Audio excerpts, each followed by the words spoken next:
بسم الله الرحمن الرحيم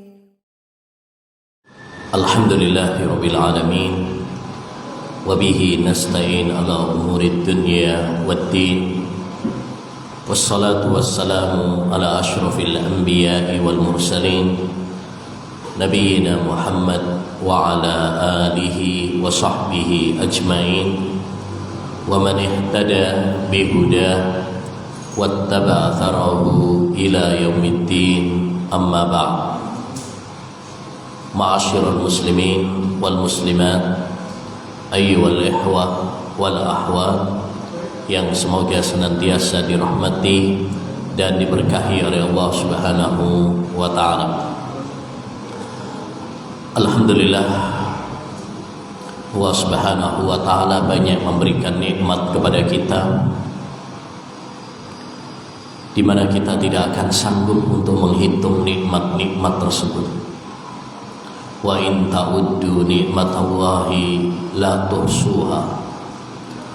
Andai saja kalian menghitung nikmat-nikmat Allah Subhanahu wa taala, kalian gak akan sanggup untuk menghitungnya. Saking banyaknya nikmat yang dicurahkan Allah kepada kita.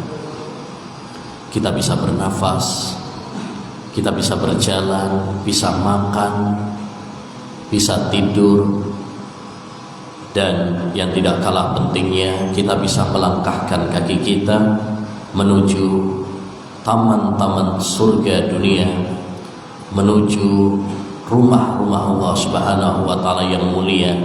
Ini juga adalah nikmat yang sangat istimewa. Karena dengan menghadiri majelis-majelis ilmu, maka berarti Allah Subhanahu wa taala sedang menghamparkan untuk kita sebuah jalan menuju surganya. Nabi sallallahu alaihi wasallam bersabda, "Man salaka tariqan yaltamisu fihi ilman, sahhalallahu lahu bihi tariqan ilal jannah." Barang siapa yang menempuh perjalanan dalam rangka menuntut ilmu agama, maka Allah Subhanahu wa taala akan memudahkan baginya jalan menuju surga. Karena dengan ilmu kita jadi tahu bagaimana tata cara ibadah kepada Allah Subhanahu wa taala dengan benar. Kita bisa membedakan mana tauhid dan mana syirik, mana sunnah dan mana bid'ah, mana halal dan mana haram, mana rute yang mengantarkan kita menuju surga dan mana rute yang mengantarkan kita menuju neraka. Oleh karenanya, hendaknya bagi kita semuanya bersemangat dalam menuntut ilmu, karena menuntut ilmu adalah ibadah yang sangat mulia yang Allah Subhanahu wa taala wajibkan kepada setiap individu kita.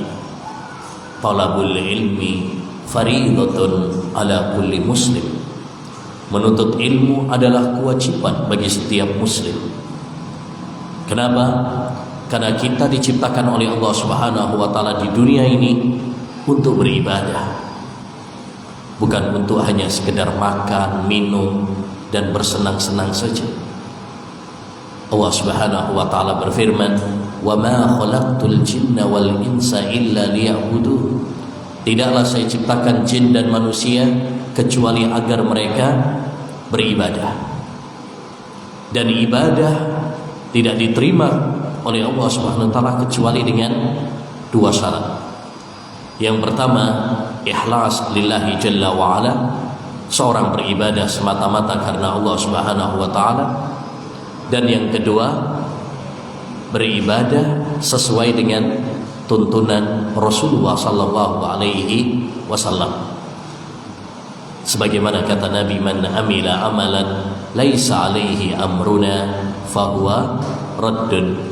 Barang siapa yang mengamalkan suatu amalan ibadah yang tidak ada contohnya dari kami, maka amalan tersebut tertolak, sia-sia, nggak diterima sama Allah Subhanahu wa Ta'ala. Nah, kita tidak mungkin beribadah kepada Allah Subhanahu wa Ta'ala sesuai dengan tuntunan Rasulullah kecuali kalau kita membekali diri kita dengan ilmu agama. Disinilah pentingnya kita belajar ilmu agama agar kita bisa beribadah kepada Allah dengan benar, agar kita menjadi hamba yang bertakwa kepada Allah Subhanahu wa Ta'ala. Oleh karenanya Sufyan Ats-Tsauri pernah mengatakan, innama yutlabul ilmu liyuttaqallah. Ilmu itu dicari agar kita bisa bertakwa kepada Allah SWT. Ini tujuan kenapa kita hadir di majelis ini.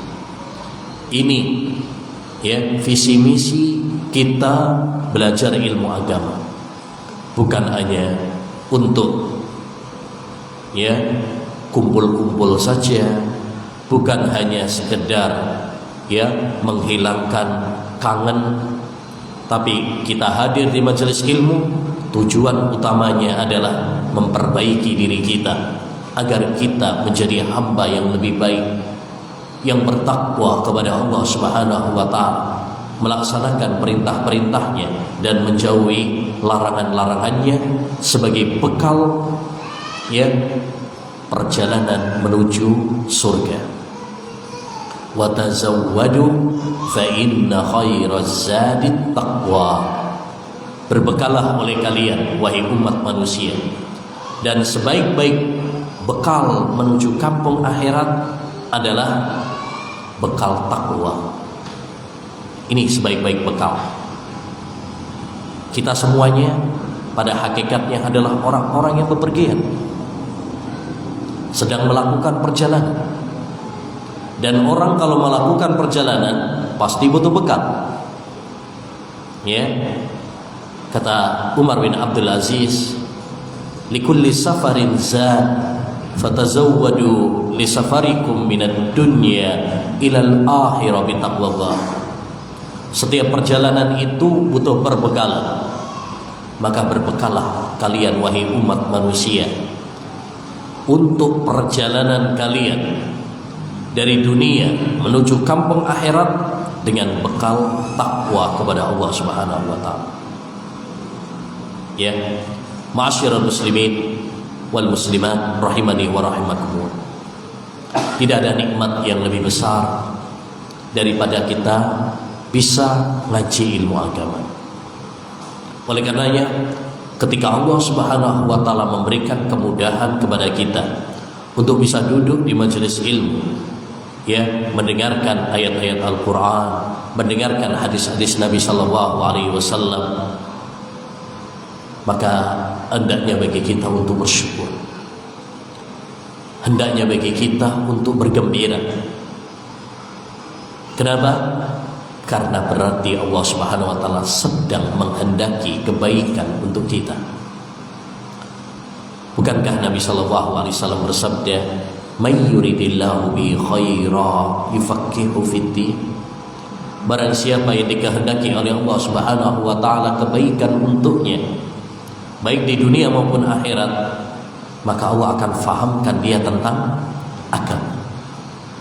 Maka ya ahi, ya uhti, tatkala kita dimudahkan belajar ilmu agama, ya, hendaknya kita bersyukur, hendaknya kita bergembira, karena ini adalah tanda bahwa Allah sedang menghendaki kebaikan untuk kita, kebaikan di dunia maupun kebaikan nanti kelak di akhirat. Oleh karenanya hendaknya kita bersemangat, ya, dalam ngaji ilmu agama. Dan agar kita mendapatkan ilmu agama, hendaknya bagi kita memperhatikan 5 hal sebagai kunci meraih ilmu agama. Yang pertama adalah menata niat, meluruskan niat. Sebab Nabi SAW bersabda, innamal a'malu binniyat. Sesungguhnya setiap amalan itu tergantung kepada niatnya. Maka luruskan niat-niat kita. Ketika kita menuntut ilmu, tujuan utama kita adalah untuk ibadah, untuk meraih pahala. Ya, Nabi SAW banyak memberi kabar gembira kepada kita. Apabila kita menuntut ilmu, pergi ke masjid untuk ngaji ilmu agama, kata Nabi SAW, man ghada ilal masjid la yuridu illa an yata'allama khairan aw yu'allimahu illa kana lahu ajrun ka ajri hajin tamatin hajjatah. Barang siapa yang pergi ke masjid tidak ada niat, tidak ada tujuan kecuali untuk menimba ilmu agama atau mengajarkannya, kecuali dia akan mendapatkan pahala seperti pahala orang yang berangkat haji dengan sempurna. Ya, niatkan kita dalam menuntut ilmu tadi ibadah kepada Allah. Niatkan kita menuntut ilmu menghilangkan kebodohan pada diri kita. Niatkan kita menuntut ilmu agar kita menjadi hamba yang bertakwa kepada Allah Subhanahu wa taala.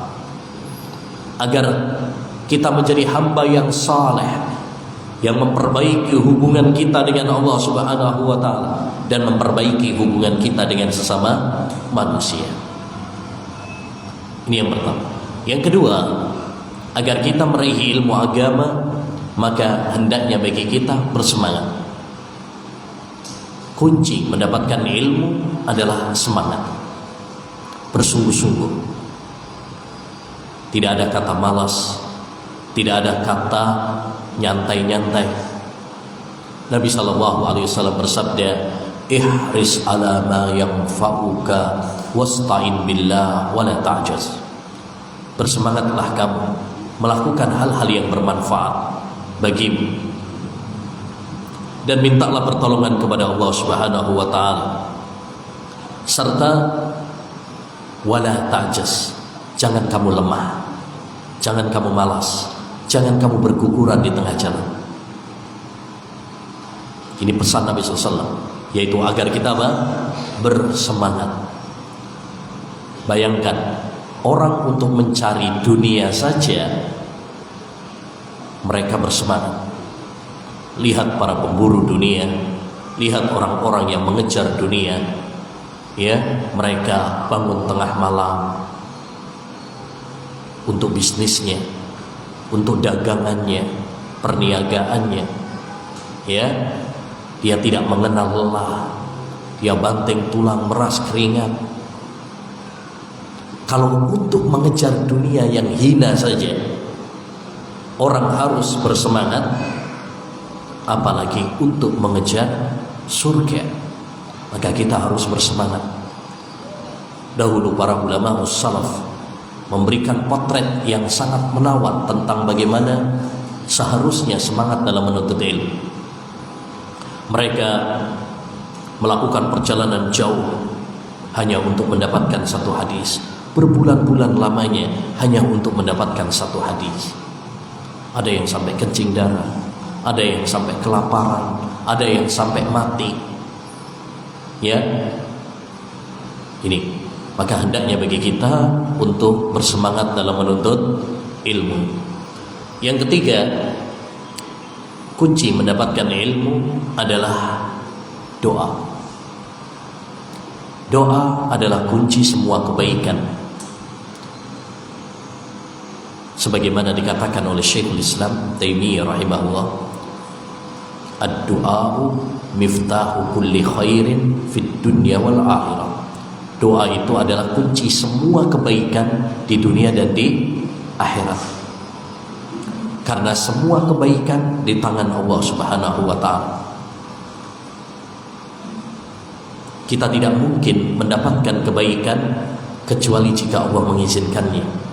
Jika Allah Subhanahu wa taala menganugerahkannya kepada kita. Tidak ada daya dan kekuatan bagi kita kecuali dengan pertolongan Allah Subhanahu wa taala. La haula wala quwwata illa billah. Tidak ada daya dan kekuatan kecuali dengan pertolongan Allah Subhanahu wa taala. Kita makhluk yang lemah. Oleh karenanya, jangan mengandalkan kehebatan kita, jangan mengandalkan kejeniusan kita, Jangan mengandalkan pada diri kita, karena sesungguhnya kita adalah makhluk yang lemah, yang butuh kepada pertolongan Allah Subhanahu wa taala. Ya ayyuhan nas antumul fuqara'u ila Allah wallahu huwal ghaniyyul hamid. Wahai sekalian manusia, kalian adalah orang-orang yang fakir, butuh kepada Allah Subhanahu wa taala. Sedangkan Allah Subhanahu wa taala dialah zat yang maha kaya. Makanya kita harus banyak berdoa kepada Allah, minta kepada Allah. Salah satunya kita minta ilmu. Nabi saja, orang yang paling banyak ilmunya, tetap diperintahkan oleh Allah Subhanahu wa taala untuk minta ilmu. Wa qur rabbi zidni ilma. Surat Muhammad ayat 19. Katakanlah wahai Muhammad, ya Allah, tambahkanlah kepadaku ilmu. Allah memerintahkan nabinya untuk minta tambahan ilmu, bukan minta tambahan harta, bukan minta tambahan tahta, bukan minta tambahan wanita, tapi minta tambahan ilmu yang bermanfaat. Oleh karenanya, di antara doa yang diajarkan oleh Nabi, dan ini doa yang sangat penting, beliau senantiasa berdoa kepada Allah Subhanahu wa taala, Allahumma inni as'aluka ilman nafi'a wa rizqan thayyiba wa amalan mutaqabbala. Ya Allah, aku memohon kepadamu ilmu yang bermanfaat, rezeki yang halal, dan amal yang diterima di sisimu. Ini doa yang sangat penting, ya, yang selalu dibaca oleh Nabi Sallallahu Alaihi Wasallam. Maka hendaknya bagi kita untuk tidak melupakan doa ini. Ya Allah, aku memohon kepadamu ilmu yang bermanfaat. Ini pertama kali diminta oleh Nabi. Kemudian rezeki yang halal. Baru yang ketiga, amal yang diterima. Amal yang diterima maksudnya yang ikhlas dan sesuai dengan tuntunan Rasulullah Sallallahu Alaihi Wasallam. Apa yang pertama kali diminta oleh Nabi? Ilmu. Kenapa yang pertama kali diminta adalah ilmu?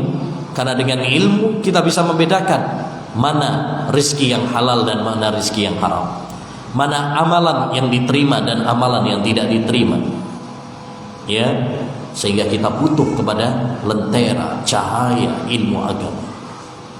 Ingat, iblis laknatullah alaih, ya, salah satu proyek terbesarnya adalah menghalangi manusia dari cahaya ilmu agama.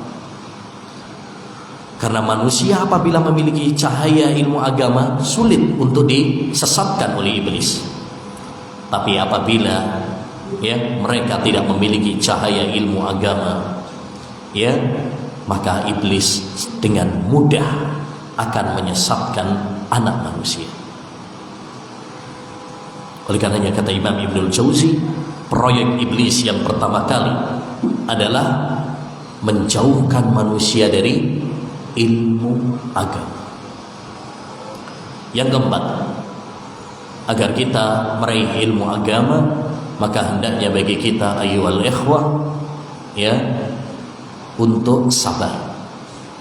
Sabar dalam menuntut ilmu. Sabar secara umum adalah ibadah yang sangat mulia. Allah Subhanahu wa taala sering menyebut kata sabar, memerintahkannya, memujinya, ya, dalam banyak ayat Al-Qur'an, sekitar 90-an ayat di dalam Al-Qur'an, menunjukkan kepada kita betapa tingginya, betapa istimewanya kedudukan sabar. Bahkan kata Al-Imam Ahmad bin Hanbal, ya, sabar itu, atau Ali bin Abi Thalib mengatakan sabar itu bagaikan kepala bagi badan. Ya, tidak ada artinya badan kalau nggak ada kepalanya.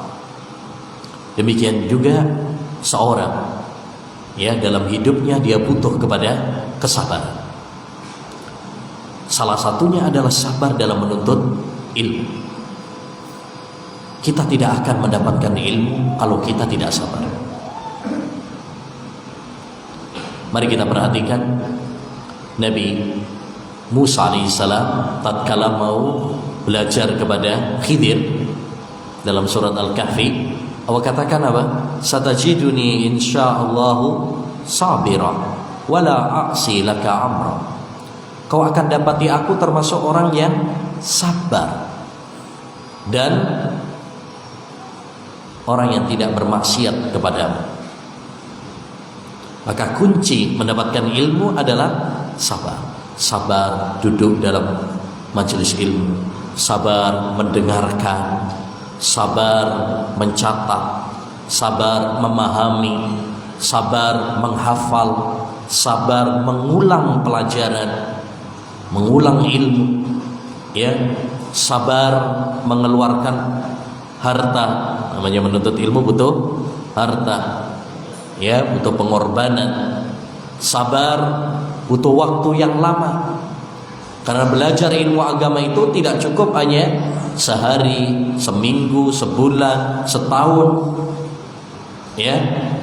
Belajar ilmu agama itu kita butuhkan selama kita masih hidup di dunia ini. Sampai kapan kita belajar ilmu agama? Sampai mati. Allah berfirman, wa'bud rabbak hatta ya'tiyakal yaqin. Beribadalah kepada Rabbmu sampai kematian menjemputmu, ya, sampai al-yaqin, yakni kematian menjemput dirimu. Maka kita harus sabar dalam menuntut ilmu. Dan yang terakhir, yang kelima, agar kita mendapatkan ilmu adalah hendaknya bagi kita memperhatikan adab, akhlak dalam menuntut ilmu.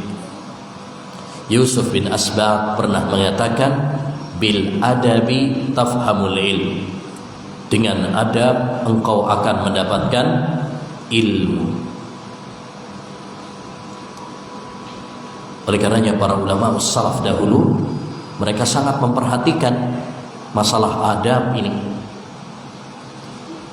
Disebutkan oleh Ibnu Sirin, kana salafu, ya, yata'allamuna al-hadiya qabla an yata'allamul ilm. Adalah para ulama salaf, mereka belajar adab terlebih dahulu sebelum belajar ilmu. Saking pentingnya masalah adab, ya, maka kita harus memperhatikan masalah adab ini. Banyak orang tidak mendapatkan ilmu karena dia tidak memperhatikan adabnya, termasuk dalam majelis ilmu. Ya, ada yang ngobrol sendiri, ada yang ngantuk sendiri, ada yang mainan HP sendiri, ada yang macam-macam, sehingga dia tidak mendapatkan apa? Ilmu. Kalau kita ingin mendapatkan ilmu, muliakan ilmu. Siapa yang tidak memuliakan ilmu, maka dia tidak akan dimuliakan oleh ilmu. Man la yukrimil ilm, la yukrimuhul ilm. Siapa yang tidak memuliakan ilmu, maka ilmu tidak akan memuliakan dia. Baik. Ikhwani wa akhwati fillah rahimani wa rahimakumullah. Pada kesempatan yang berbarokah ini insyaallah taala kita akan, ya, membahas bersama salah satu tema, yaitu ada apa dengan bulan Rajab dan Sya'ban. Ada apa dengan bulan Rajab dan bulan Sya'ban? Bulan Rajab, bulan Sya'ban adalah bulan dalam kalender Hijriah. Dan kita sebagai umat Islam hendaknya mengenal kalender-kalender Hijriah yang dimulai dengan Muharram dan ditutup dengan bulan Dzulhijjah. Ya.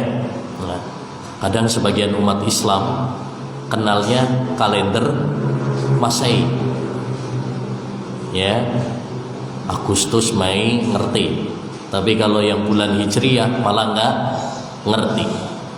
Padahal kalender Islam adalah kalender Hijriah. Oleh karenanya, kalau kita lihat sejarahnya, pernah diusulkan kepada para sahabat pada masa Umar bin Khattab radhiyallahu anhu penetapan kalender ini dengan Masehi, tapi tidak diterima oleh para sahabat. Mereka menjadikan patokannya adalah Hijriyah, karena momentum hijrah Nabi SAW adalah momentum yang sangat bersejarah tentang kebangkitan Islam, sehingga para sahabat sepakat ya untuk penetapan kalender adalah kalender Hijriyah. Sebab ya kalender Hijriyah ini banyak berkaitan dengan hukum-hukum agama. Ya, puasa Ramadan patokannya Hijriyah. Syawal, Idul Fitri Hijriyah.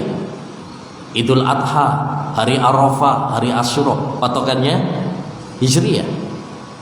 Antum mau puasa Ayyamul Bid ya tanggal 13, 14, 15, maka Hijriyah patokannya. Hukum-hukum agama patokannya adalah Hijriyah. Oleh karenanya hendaknya bagi kita sebagai umat Islam untuk peduli dengan kalender Hijriyah. Kalender Hijriyah dalam setahun memiliki 12 bulan. Inna iddatas syuhuri indallahis isna asyara syahran fi kitabillah yauma khalaqas samawati wal ard minha arba'atun hurum. Ya, dalam surat At-Taubah ayat 36 Allah Subhanahu wa taala mengatakan sesungguhnya bilangan bulan di sisi Allah itu ada 12 bulan. Ya, dalam ketentuan Allah Subhanahu wa taala saat menciptakan langit dan bumi. Minha arba'atun hurum. Di antara 12 bulan tersebut ada 4 bulan yang dimuliakan oleh Allah Subhanahu wa taala. Jadi kalender Hijriyah ada 12 bulan. Dimulai dengan bulan Muharram. Ini salah satu bulan yang dimuliakan oleh Allah, dan ditutup dengan bulan Dzulhijjah, dan itu juga bulan yang istimewa karena 4 bulan yang dimuliakan oleh Allah adalah Dzulqa'dah, Dzulhijjah, Muharram dan Rajab. Dzulqa'dah, Dzulhijjah, Muharram dan Rajab. Berarti dalam setahun Allah buka dengan bulan haram yaitu bulan Muharram, dan Allah tutup kalender Hijriyah itu dengan bulan yang mulia yaitu bulan Dzulhijjah. Ya, bulan Dzulhijjah. Ya. Baik. Insyaallah taala kita akan bahas 2 bulan ini. Ya, pertama bulan Rajab, karena sekarang masih Rajab walaupun udah di akhir-akhir. Dan yang kedua akan kita bahas tentang bulan Sya'ban. Ikhwani wa akhwati fillah rahimani wa rahimakumullah. Dalam kalender Hijriyah, bulan itu memiliki kedudukan yang berbeda-beda. Ada 12 bulan dalam setahun, tapi kedudukannya berbeda-beda.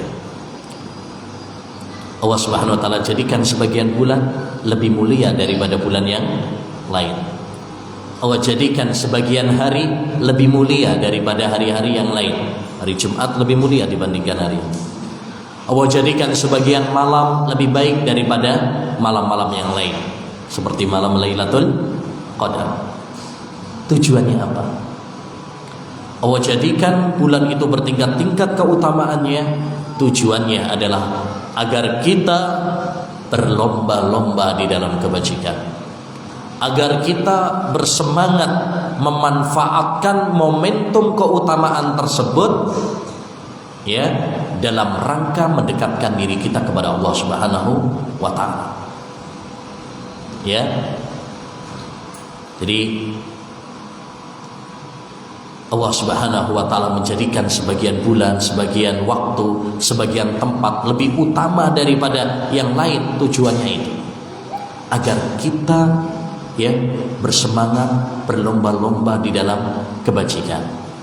Sebab Allah Subhanahu wa taala menciptakan kita di dunia ini untuk beribadah, mengumpulkan pundi-pundi pahala sebagai bekal untuk menghadap Sang Maha Kuasa. Inilah orang-orang yang cerdas, orang-orang yang selalu berpikir tentang bekalnya setelah kematian. Nabi SAW pernah ditanya, ayyul mu'minina aqyas? Wahai Rasulullah, siapa orang beriman yang paling cerdas itu? Apakah Nabi menjawab orang yang paling cerdas, orang yang gelarnya tinggi, orang yang sekolahnya sampai ke luar negeri, orang yang IQ-nya tinggi? Tidak. Nabi mengatakan orang yang paling cerdas adalah aksaruhum dzikran lil maut wa ahsanuhum isti'dadan lima ba'da. Orang yang paling cerdas adalah orang yang sering mengingat kematian dan bersemangat mempersiapkan bekal untuk setelah kematian. Jadi bulan-bulannya yang Allah jadikan kepada kita ini, ayo kita jadikan sebagai motivasi bagi kita untuk berlomba-lomba menuju akhirat, mengumpulkan pundi-pundi pahala, tabungan untuk akhirat kita. Waktu demi waktu berjalan begitu cepat. Mari kita gunakan. Semakin bertambah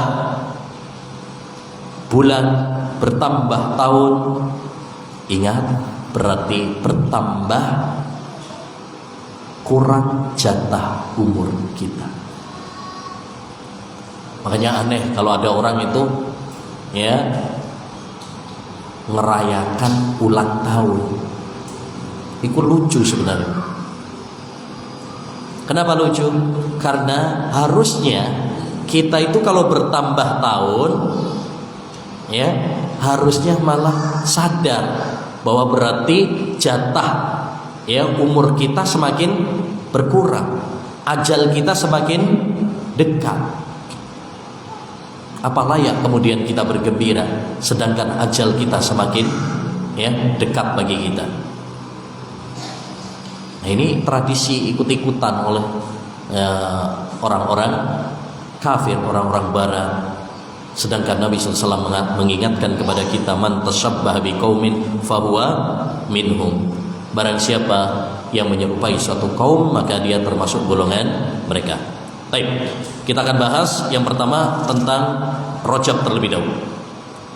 Bulan Rajab termasuk 4 bulan yang diistimewakan oleh Allah Subhanahu wa taala. Bulan haram yang dimuliakan oleh Allah Subhanahu wa taala. Karena tadi seperti dalam surat At-Taubah ayat 36, bilangan bulan dalam setahun itu 12, dan di antara 12 bulan tersebut ada 4 bulan yang dimuliakan oleh Allah. Apa saja 4 bulan yang dimuliakan oleh Allah? Disebutkan dalam hadis riwayat Bukhari dan Muslim. Nabi menjelaskan 4 bulan tersebut adalah Dzulqa'dah, Dzulhijjah, Muharram, dan Rajab. Berarti bulan Rajab termasuk bulan yang diistimewakan oleh Allah Subhanahu wa taala. Oleh karenanya Allah Subhanahu wa taala selanjutnya mengatakan, "Dzalika dinul qayyim fala tadlimu fihinna anfusakum." Itulah agama yang lurus, maka janganlah kalian berbuat zalim di bulan-bulan haram tersebut. Jangan melakukan maksiat di bulan-bulan yang dimuliakan oleh Allah Subhanahu wa taala. Baik. Jadi bulan Rajab adalah bulan yang istimewa. Pertanyaannya, kalau bulan Rajab adalah bulan yang istimewa, adakah amalan-amalan khusus, ritual-ritual khusus di bulan Rajab? Karena sebagian orang itu kadang buat nggak puas dengan keutamaan yang telah ditentukan oleh Allah Subhanahu wa taala, akhirnya bikin ritual-ritual atau amalan-amalan khusus di bulan Rajab sebagai tambahan dari syariat. Perlu diketahui ma'asyiral muslimin bahwa menurut para pakar ahli hadis ya, tidak ada riwayat yang sahih secara khusus tentang keutamaan amalan ya di bulan Rajab. Baik itu sholat khusus di bulan Rajab, atau puasa khusus di bulan Rajab, atau umrah khusus di bulan Rajab, ya, atau doa, zikir khusus di bulan Rajab, atau perayaan di bulan Rajab, semua riwayatnya tidak ada yang sahih. Ini yang dikatakan oleh para pakar, di antaranya adalah Al-Hafidh Ibnu Hajar Al-Asqalani, dan beliau adalah seorang pakar ahli hadis, dan madhab beliau adalah madhab Syafi'i. Beliau punya buku khusus, judulnya Tabyinul Ajab Bima Warada Fi Fadli Rajab, penjelasan yang menakjubkan tentang keutamaan Rajab. Dalam buku tersebut beliau mengumpulkan hadis-hadis seputar Rajab, ya, ada 11 hadis derajatnya lemah, dan ada 21 hadis derajatnya maudhu. Maudhu itu artinya palsu. Di antara yang hadis yang sering beredar kalau pas bulan Rajab, seperti bulan ini di awal-awal terutama, tuh banyak beredar tentang hadis-hadis seputar keutamaan bulan Rajab. Di antaranya misalkan, inna fil jannati nahran yuqalu lahu Rajab, sesungguhnya di surga ada sebuah sungai namanya Sungai Rajab. Ma'uhu asyaddu bayadan minal laban, airnya lebih putih daripada susu. Wa ahla minal asl, dan lebih manis daripada madu. Man shoma yauman min Rajab saqahu Allahu min dzalikan nahar, siapa yang puasa 1 hari di bulan Rajab, maka Allah Subhanahu wa taala akan memberikan kepadanya minuman dari telaga Rajab tersebut. Ini hadisnya juga tidak sahih. Di antara hadis juga yang beredar juga adalah, ini hadis yang masyhur juga ya, karena Rasulullah sallallahu alaihi wasallam idza dakhala Rajab qala Allahumma barik lana fi Rajab wa Sya'ban wa ballighna Ramadan. Ya, adalah Rasulullah SAW apabila masuk bulan Rajab, maka beliau mengatakan, ya Allah, berkailah kami di bulan Rajab dan Sya'ban, dan sampaikan kami kepada bulan Ramadan.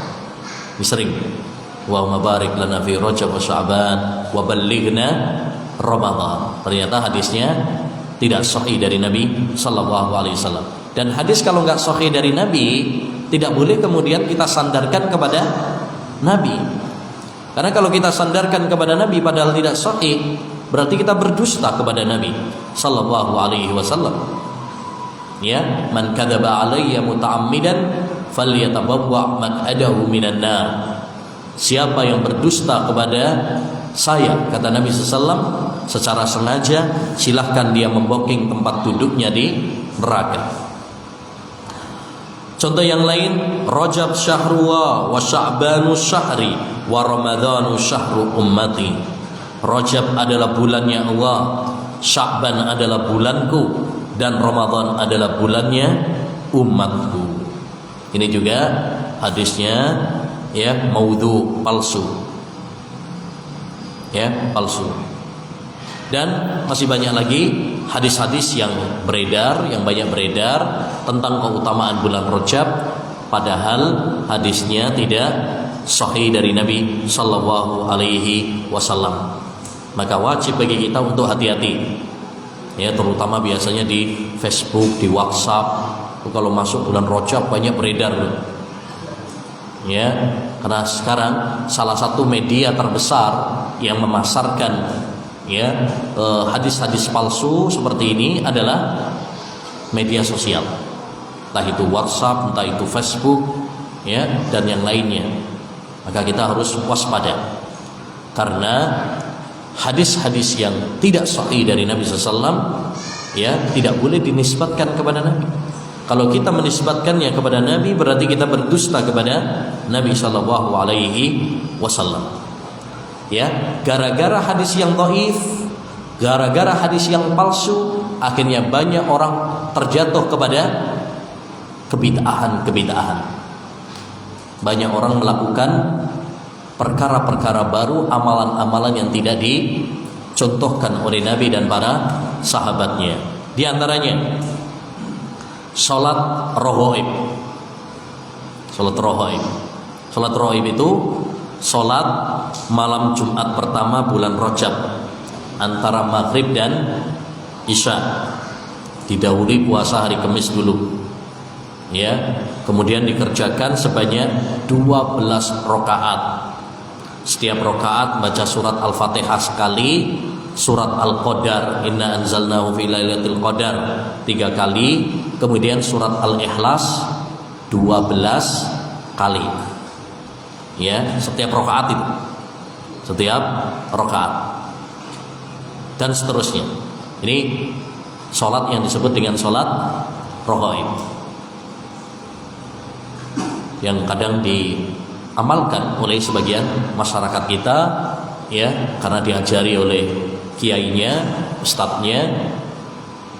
Dan salat rohaib ini beredar terutama di Indonesia karena tercantum dalam kitab Ihya Ulumuddin karya Al-Ghazali. Ihya Ulumuddin karya Al-Ghazali. Ini kitab panduannya banyak para kiai atau para ustadz mubaligh di Indonesia. Padahal buku ini Ihya Ulumuddin walaupun ada yang bagus, tapi banyak hadis-hadis palsunya, banyak hadis-hadis yang tidak sahihnya. Dan itu diakui oleh Al-Ghazali sendiri. Karena Al-Ghazali pernah mengatakan bid'ati fil hadisi musjah. Perbendaharaanku dalam ilmu hadis kecil, dikit.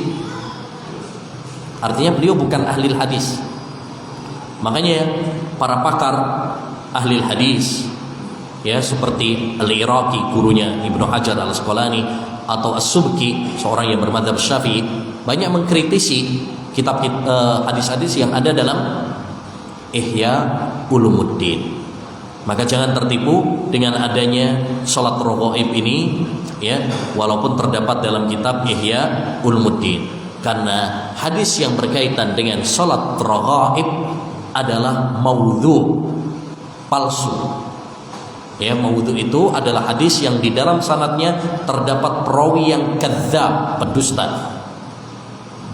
Ya, ini dengan kesepakatan para ulama ahlul hadis. Seperti yang disebutkan oleh Imam Ibnul Jauzi dalam kitabnya Al-Mawdu'at, atau Imam Ibnul Qayyim, ya, dan lain sebagainya. Apalagi kalau kita lihat prakteknya tadi, ini banyak yang janggal.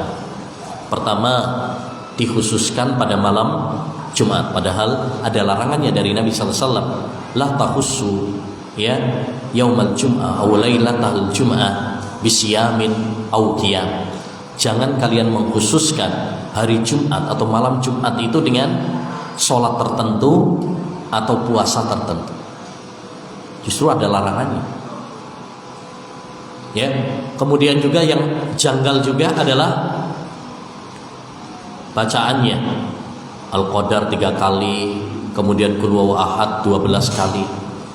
Itu orang, ya, kalau sholatnya dengan Al-Qadar 3 kali, ya, Al-Ikhlas 12 kali, nanti malah enggak khusyuk karena dia harus ngitung. Ya, udah berapa kali nih kulhune wis ping piro ya? Kan gitu. Sehingga malah tidak khusyuk. Ya. Nah, jadi intinya ayyuhal ikhwah, salat ini adalah salat yang tidak disyariatkan. Salat rohaib bahkan ini termasuk bid'ah mungkarah, ya, yang tidak boleh bagi kita untuk mempraktekkan. Taib. Masalah yang kedua juga yaitu perayaan Isra Mi'raj pada tanggal biasanya 27 Rajab. Sekarang berapa? Sekarang tanggal 25, bentar lagi berarti. Banyak kalangan, banyak masyarakat mengklaim bahwasanya peristiwa Isra Mi'raj itu terjadi pada tanggal 27 Rajab. Padahal anggapan ini tidak memiliki bukti yang otentik.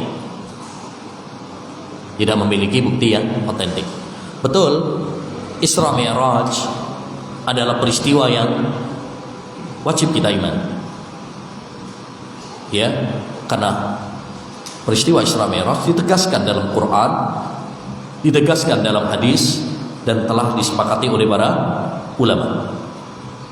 Allah berfirman dalam surat Al-Isra, Subhanalladzi asra bi 'abdihi lailan minal masjidil haram ilal masjidil aqsa alladzi barakna haulahu. Maha suci Allah Subhanahu wa taala yang memperjalankan hambanya yaitu Nabi Muhammad di malam hari, ya, dari Masjidil Haram ke Masjidil Aqsa yang kami berkahi sekelilingnya. Dan hadis-hadis tentang Isra Mi'raj derajatnya mutawatir.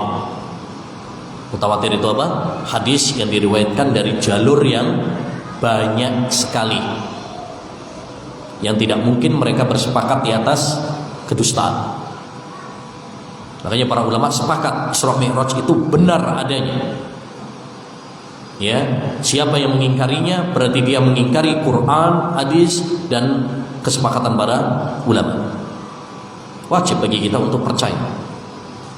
Jangan sampai kita seperti orang-orang ahli filsafat, orang-orang rasionalis, ya, yang tidak percaya dengan peristiwa Isra Mi'raj karena apa? Menurut mereka nggak masuk di akal. Agama Islam, agama dalil, agama iman. Akal itu terbatas. Jangan sampai kita berlebih-lebihan kepada akal. Wa ma utitum minal ilmi illa qalil. Tidaklah kalian diberi ilmu kecuali sedikit.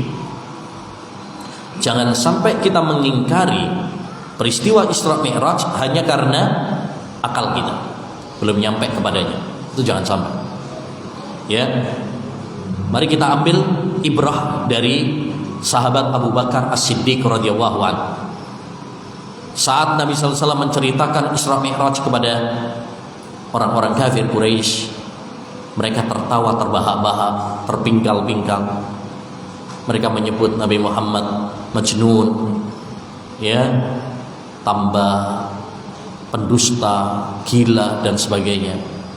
Akhirnya mereka pergi kepada Abu Bakar As-Siddiq. Wahai Abu Bakar, apa kamu percaya kepada Muhammad yang cerita bla bla bla, yaitu tentang Isra Mi'raj? Enggak masuk di akal sama sekali. Apa jawaban sahabat Abu Bakar? Beliau mengatakan, dan alangkah indahnya ucapan beliau, in qala dzalika Muhammadun faqad shadaq. Kalau yang ngomong itu, yang cerita begitu adalah Muhammad, pasti benar. Makanya beliau digelari dengan apa? As-Siddiq. Karena membenarkan di saat orang-orang nggak membenarkan, beliau percaya. Karena agama Islam ini agama dalil, agama iman, bukan agama akal. Banyak hal yang akal kita belum nyampe kepadanya, tapi wajib bagi kita untuk mengimani. Ya, makanya prinsip seorang Muslim kalau sudah ada dalilnya, kalau sudah ada Qurannya, sudah ada hadisnya, sami'na wa ta'na. Bukan sami'na wa mikir-mikirna, bukan sami'na wa ngeyelna, enggak. Tapi sami'na wa ta'na, kami mendengar, kami taat, kami beriman. Ini prinsip kita. Baik. Jadi peristiwa Isra Mi'raj ini peristiwa yang luar biasa, peristiwa yang wajib kita percaya. Tapi permasalahannya, kapan terjadinya? Dan perlukah dirayakan? Ini masalah yang berbeda. Ya, kapan terjadinya? Ada perselisihan yang sangat tajam di kalangan para ulama ahli sejarah. Jangankan tanggalnya, bulannya saja masih diperselisihkan para ulama. Ada yang bilang bulan Ramadan, ada yang bilang bulan Syawal, ada yang bilang Rabiul Awal, ada yang bilang Rabiul Tsani, ada memang yang berpendapat juga Rajab. Ini masalah yang diperselisihkan oleh para ulama secara tajam. Bahkan dari sekian pendapat ya tentang bulannya, justru yang mengatakan Isra Mi'raj terjadi pada bulan Rajab atau 27 Rajab adalah yang paling lemah. Ya. Coba perhatikan di situ halaman 15 perkataan Imam Ibnu Dihyah. Dia mengatakan sebagian tukang cerita menyebutkan bahwa Isra Mi'raj terjadi pada bulan Rajab. Hal itu menurut ahli hadis merupakan kedustaan yang amat nyata. Karena nggak ada bukti yang otentik, riwayat yang sahih yang menyebutkan bahwasanya Isra Mi'raj terjadi pada bulan Rajab. Ini kalau kita bahas secara tinjauan sejarahnya. Ternyata kapan terjadinya Isra Mi'raj itu sendiri masih menjadi perselisihan dan perdebatan di kalangan para ulama. Jangankan tanggalnya, bulannya saja masih diperdebatkan. Ya, kalau bulannya saja masih diperdebatkan, waktunya saja masih diperdebatkan, itu menunjukkan apa? Tidak disyariatkan melakukan perayaan di bulan itu. Oh, enggak ada dalilnya yang otentik, masih diperselisihkan ulama. Waktunya saja masih diperselisihkan. Kan itu. Andaikan memang ada perayaan di dalamnya atau ritual khusus di dalamnya, pasti akan ada bukti otentik tentang kapannya. Oh, Rasulullah SAW setiap tanggal 27 Rajab, ya, beliau bersama Abu Bakar, Umar dan semua para sahabat kumpul-kumpul, makan-makan, ya, diselingi dengan ceramah. Pasti akan ada riwayat seperti itu. Tapi nyatanya apa? Tidak ada.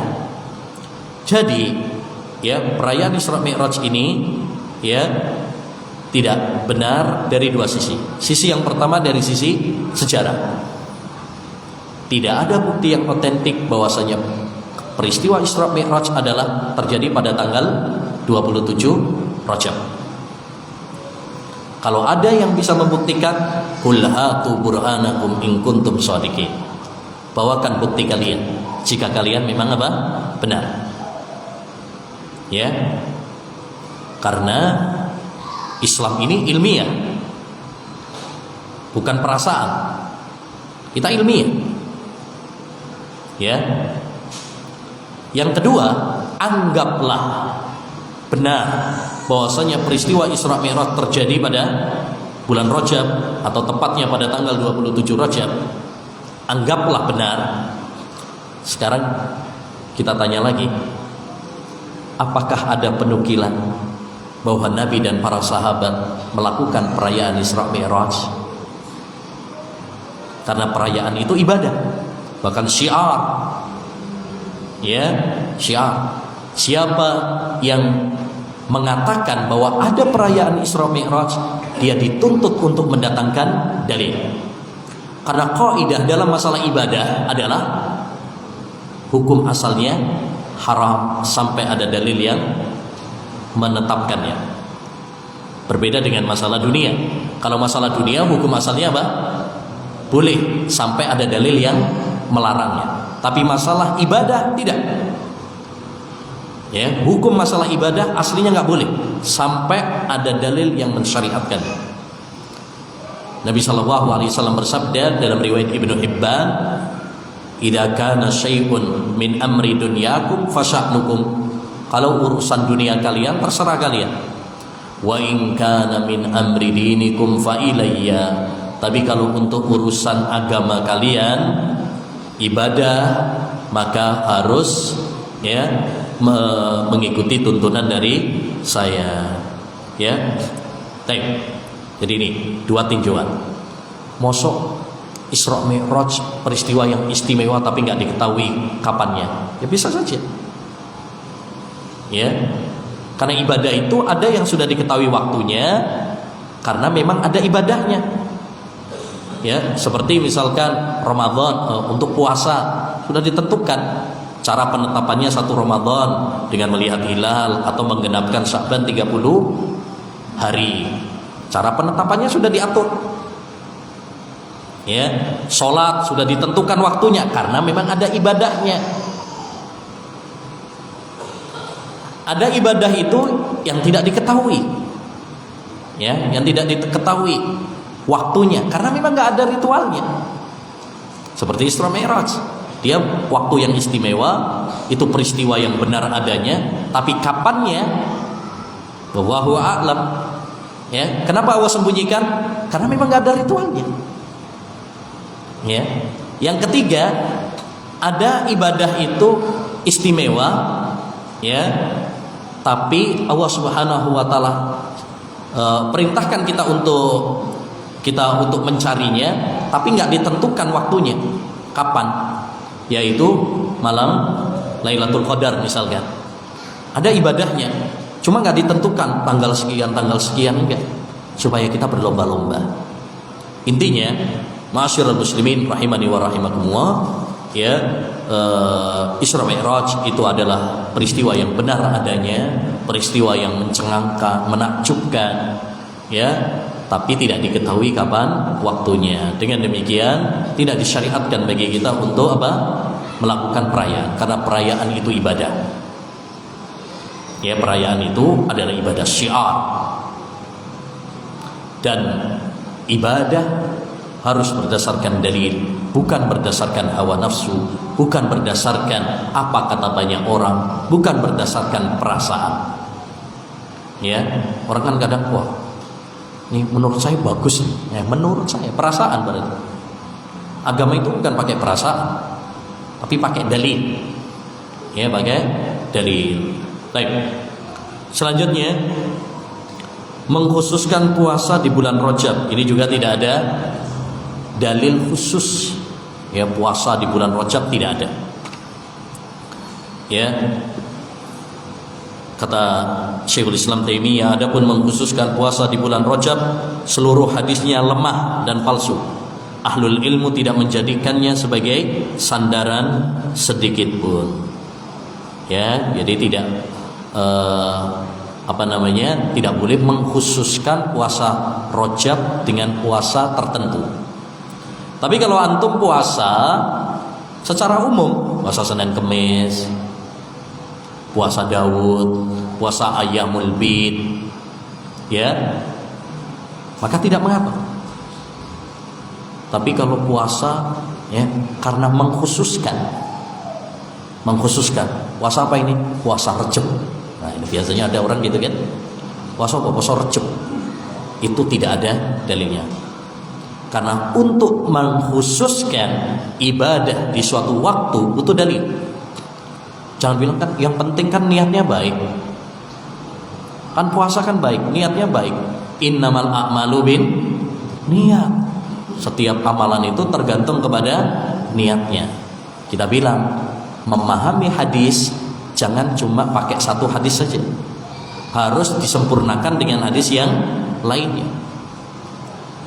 Hadis ini benar, innamal a'malu binniyat, tapi antum harus pahami juga di sana ada hadis man amila amalan laisa alaihi amruna fahuwa raddun.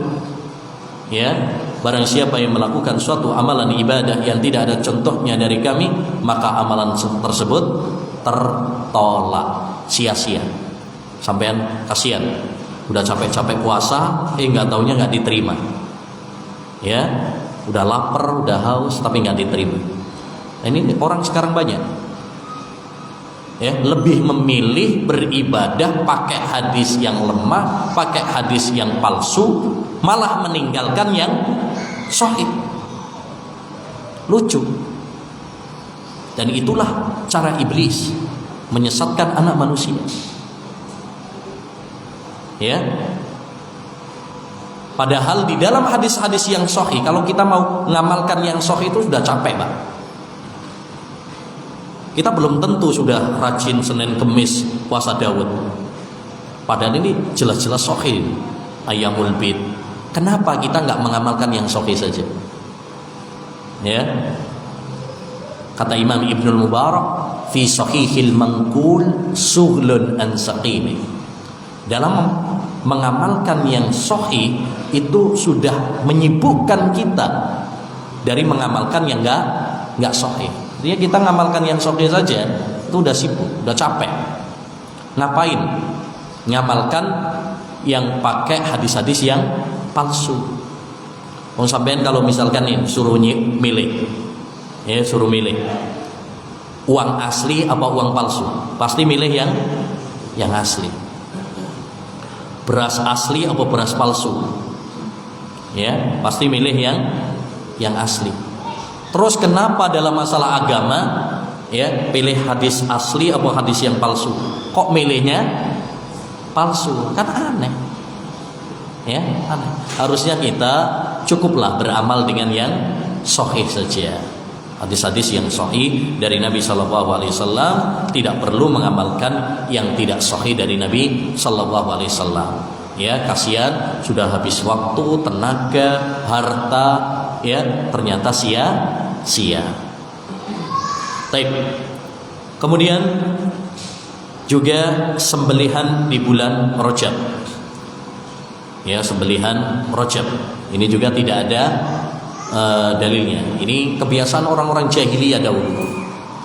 Mereka membuat sembelihan-sembelihan khusus di bulan Rajab sebagai bentuk pengagungan. Ingat, orang-orang jahiliyah dulu juga mengagungkan bulan Rajab. Ya, orang-orang jahiliyah itu dulu juga mengagungkan bulan Rajab.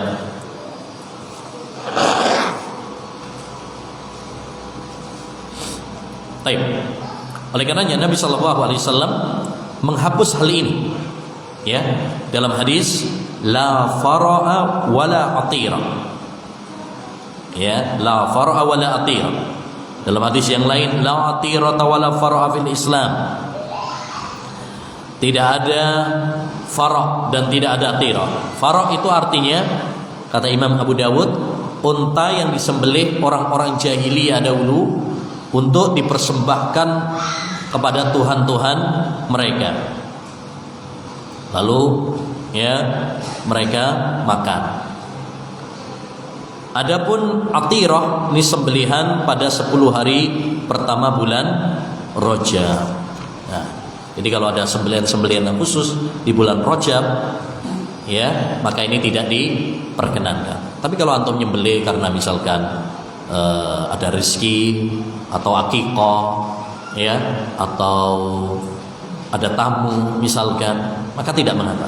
Yang penting nggak ada, yang nggak boleh itu adalah apa? Menyembelih karena mengkhususkan, menganggap ada keutamaan khusus di bulan Rajab. Termasuk dalam hal ini juga adalah umrah.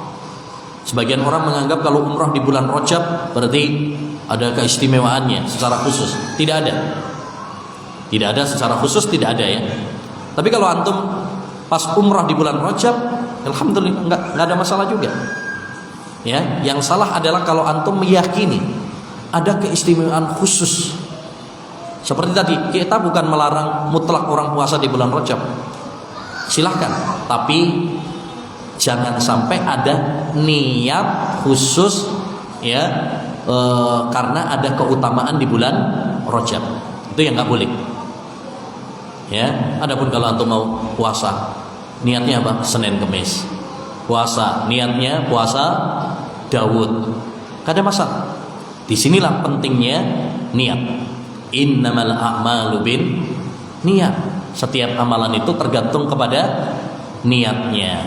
Ya, tergantung kepada niatnya. Terkadang ada orang melakukan suatu amalan yang sama, yang satu diterima, yang satu tidak diterima, karena niatnya berbeda. Baik. Kita pindah kepada yang kedua, yaitu bulan Sya'ban.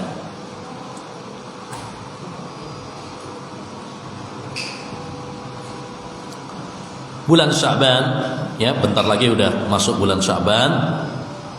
Ini juga termasuk bulan yang istimewa karena dia adalah jembatan menuju bulan Ramadan.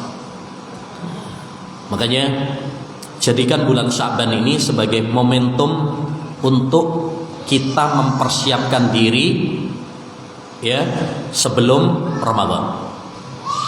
Kita tahu bersama bulan Ramadan itu adalah bulan yang istimewa. Di bulan tersebut Allah menurunkan Al-Quran yang mulia. Di bulan tersebut Allah Subhanahu wa ta'ala, ya, membuka pintu-pintu surga. Di bulan Ramadan Allah menutup pintu-pintu neraka. Di bulan tersebut Allah melipatkan pahala. Di bulan tersebut Allah membelenggu para setan yang durjana, dan banyak keutamaan-keutamaan lain. Oleh karenanya kita harus betul-betul mempersiapkan, ya, betul-betul mempersiapkan diri untuk menyongsong bulan suci Ramadan. Analogi sederhananya, ya, kita kalau misalkan mau kedatangan tamu istimewa, pasti apa? Persiapan yang matang. Mau punya hajatan misalkan, nikahan atau walimahan, ya, pasti antum apa mempersiapkan, karena nggak pengen mengecewakan para tamu. Persiapkan. Bahkan ada sebagian orang itu sampai nggak tidur tuh, ngelembur, meeting, persiapan. Kalau acara-acaranya besar, ya,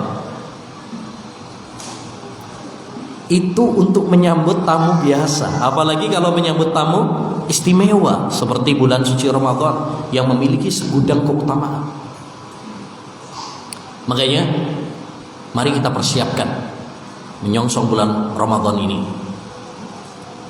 dengan berbagai persiapan. Ya, sebelum kita masuk pada materi ini, satu, ya, yang perlu kita persiapkan menyongsong bulan suci Ramadan, satu, doa.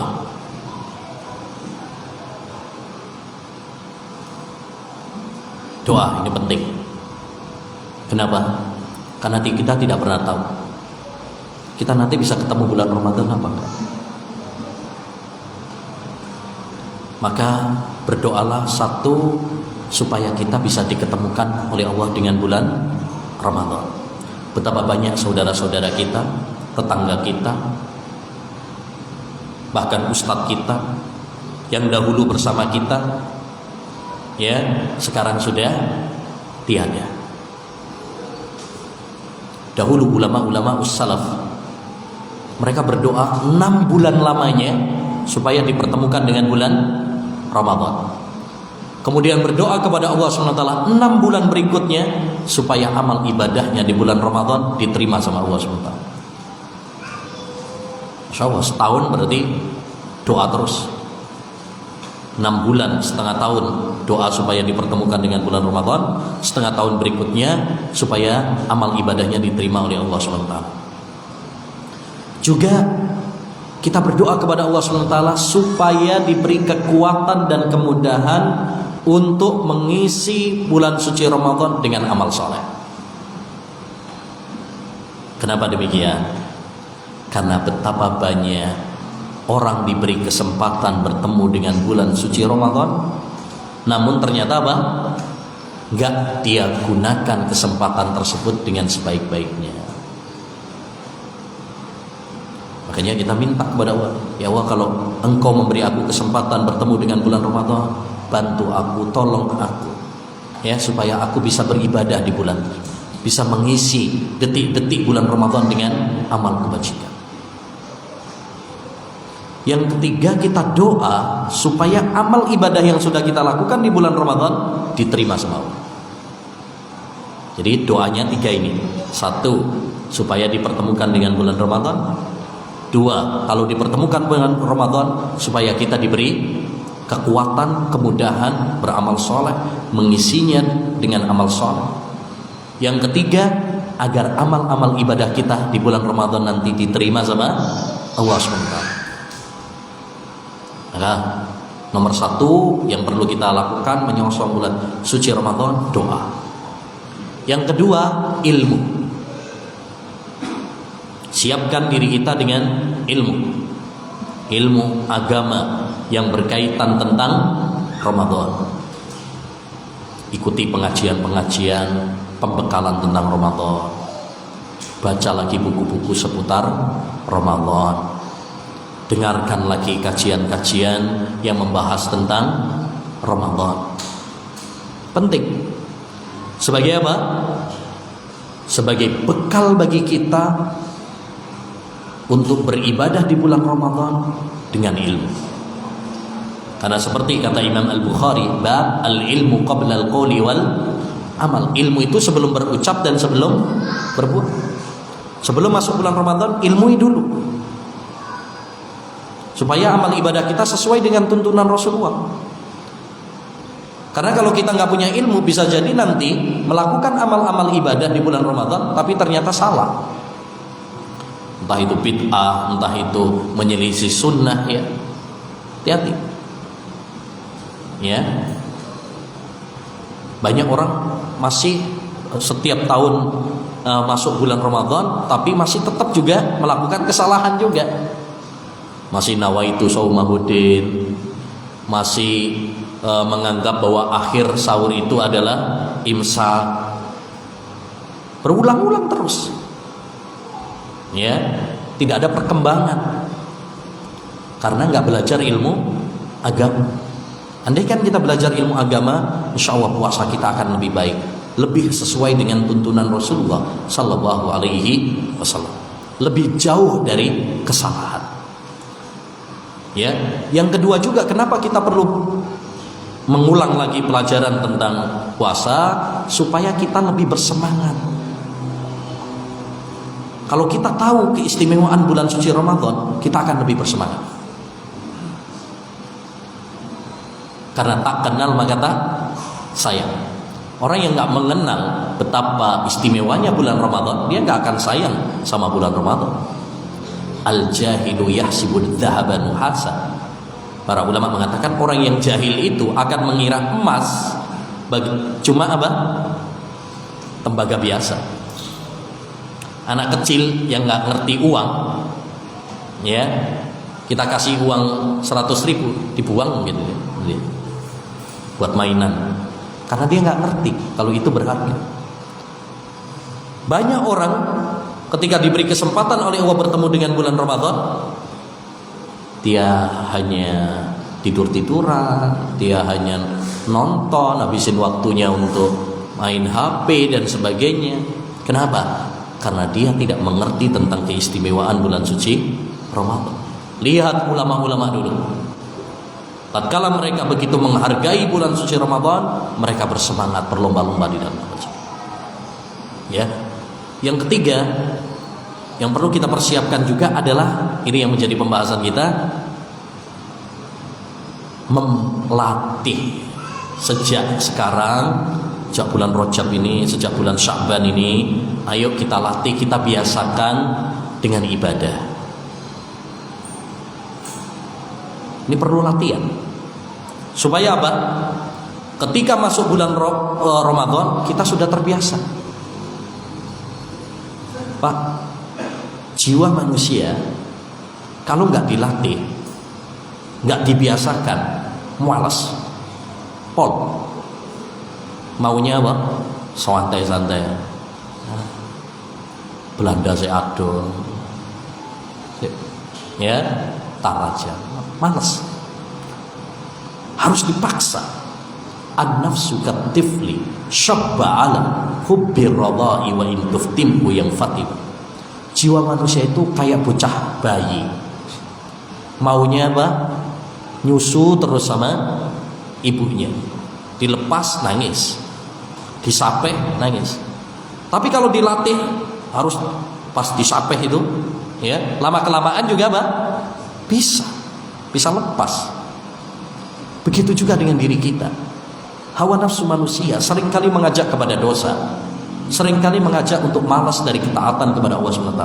Tapi kita harus melatih, harus membiasakan diri kita walladzina jahadu fina lanahdiyannahum subulana. Orang-orang yang bersungguh-sungguh di jalan kami akan berikan hidayah. Maka perlu kita melatih diri kita. Itulah kenapa Rasulullah SAW di bulan Sya'ban paling banyak puasa sunnah itu di bulan Sya'ban.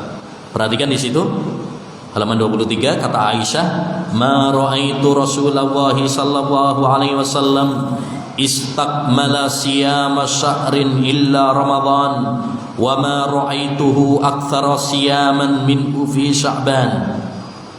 Saya tidak pernah melihat Rasulullah SAW puasa 1 bulan full kecuali hanya di bulan Ramadan. Dan tidak pernah saya melihat Rasulullah paling banyak puasa ketimbang di bulan Sya'ban. Kalau full hanya di bulan Ramadan, tapi puasa sunnah yang paling banyak walaupun gak full adalah di bulan Sya'ban. Kenapa? Kenapa Rasulullah SAW paling banyak puasa sunnah itu di bulan Sya'ban? Ya, disebutkan dalam riwayat yang lain karena bulan tersebut adalah bulan yang dilalaikan oleh manusia. Dan di bulan tersebut amalan-amalan hamba dilaporkan kepada Allah Subhanahu wa taala. Ini 2 alasan. Alasan yang ketiga, untuk sebagai persiapan menyongsong bulan suci Ramadan, membiasakan. Coba kalau sampean sudah terlatih gitu ya puasa di bulan Sya'ban. Nanti kalau bulan Ramadan ya udah biasa, enteng. Udah enteng karena sudah terbiasa. Tapi kalau nggak biasa, tahu-tahu tanggal 1 Ramadan baru puasa. Ya, ini sebagian orang kadang-kadang puasanya cuma Ramadan toh. Ramadan dulu, ketemu Ramadan lagi, baru puasa lagi. Akhirnya apa? Tanggal 1 pas bulan Ramadan baru puasa. Lemes. Ya, kadang ada sebagian yang kayak sakaratul maut hari pertama, ya. Ya, bahkan sebagian ada yang mokel. Ya, nggak puasa, no. Aduh gak kuat. Ya, kadang ono sing alasane, aduh aku mau gak sahur. Padahal kok ono alasan kayak gitu.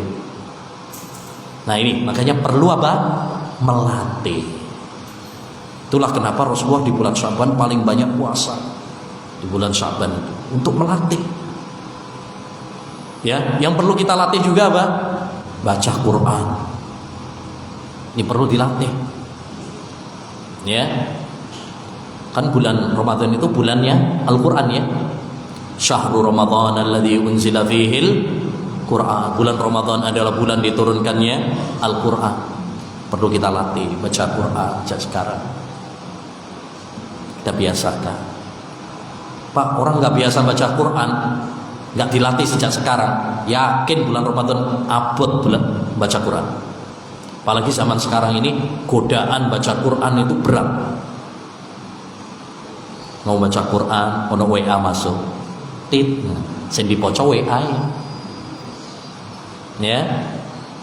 Makanya orang sekarang lebih banyak khatam HP daripada khatam Quran.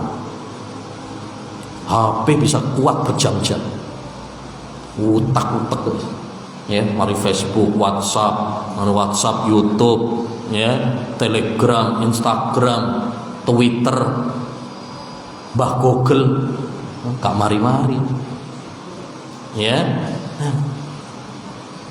Belum kalau nonton TV-nya, saya kan, ya,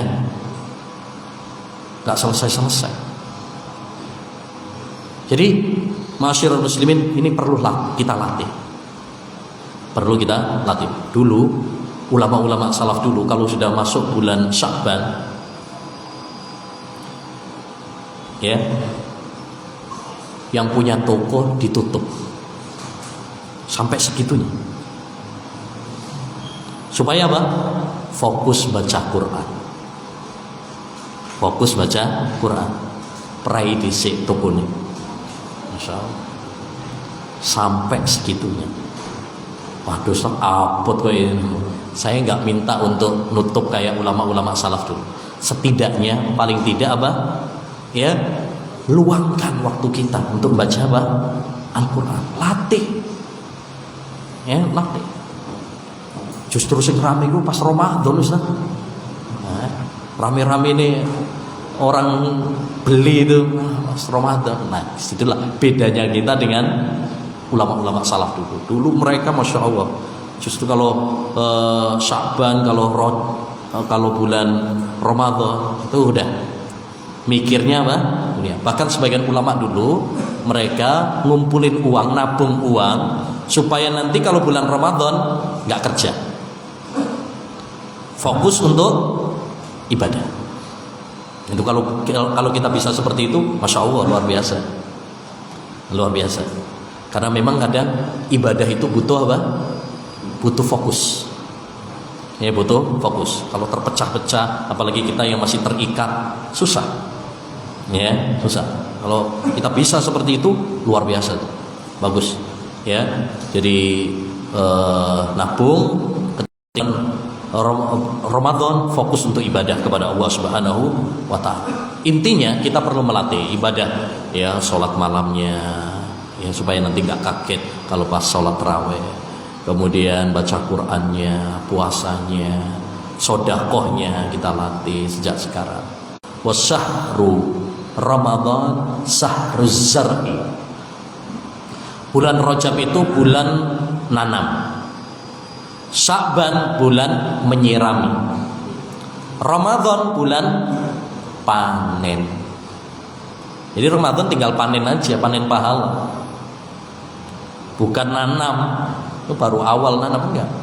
Dimulai dari bulan Rajab, Sya'ban kita latih sehingga ketika masuk bulan Ramadan kita sudah apa?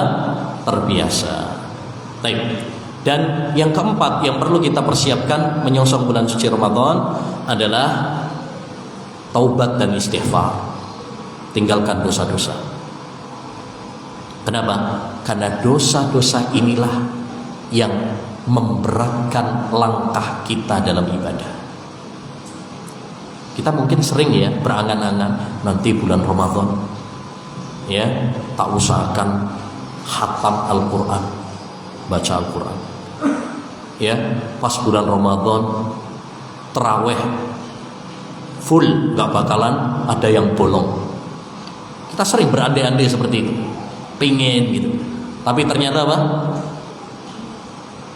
Ambiar. Rencana tinggal rencana. Tidak sesuai dengan harapan. Sering terjadi. Apa penyebabnya? Penyebabnya adalah dosa. Dosa inilah yang membuat kita berat untuk beribadah. Awal-awalnya pas puasa sergap. Makanya lihat kalau pas awal bulan Ramadan itu, ya, masjid-masjid awal-awal ramai, full, sampai kadang nggak muat awalnya. Ya, minggu pertama, minggu kedua, yes, semakin banyak kemajuan. Sofe maju, ya, semuanya maju. Apalagi kalau sudah mendekati Idul Fitri, nah, kadang karena imam karo muadzin itu, ya. Nah, jadi ma'asyiral muslimin rahimani wa rahimakumullah, nih, tinggalkan dosa-dosa sebelum bulan Ramadan sehingga apa? Kalau kita tidak melakukan dosa, insya Allah akan dimudahkan, ringan untuk melakukan ibadah kepada Allah Subhanahu wa taala. Ya. Itu 4 hal yang penting untuk kita lakukan menyongsong bulan Ramadan. Ya. Baik. Adapun tentang bulan Sya'ban tadi sudah kita sampaikan tentang keutamaannya, bahwa bulan ini bulan yang dilalaikan, dan di bulan ini amal-amal hamba dilaporkan kepada Allah Subhanahu wa taala. Ini laporan tahunan. Jadi ada laporan tahunan, ada laporan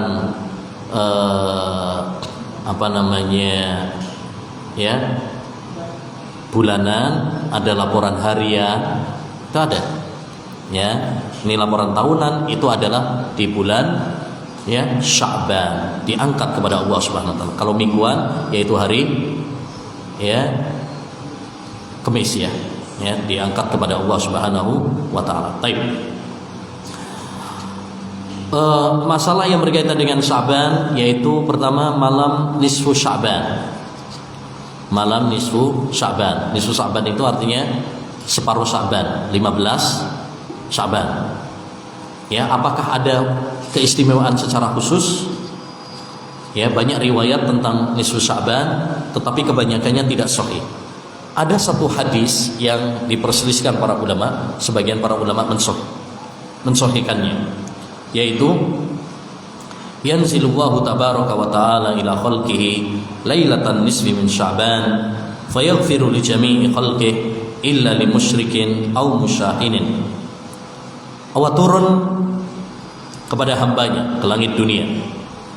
Nih wajib kita tetapkan ya, Allah punya sifat apa? Turun. Tapi turunnya Allah tidak sama seperti turunnya makhluk. Ini akidah Ahlussunnah wal Jamaah dalam masalah asma was sifat. Tetapkan apa yang ditetapkan oleh Allah, tapi jangan menyamakannya dengan makhluknya.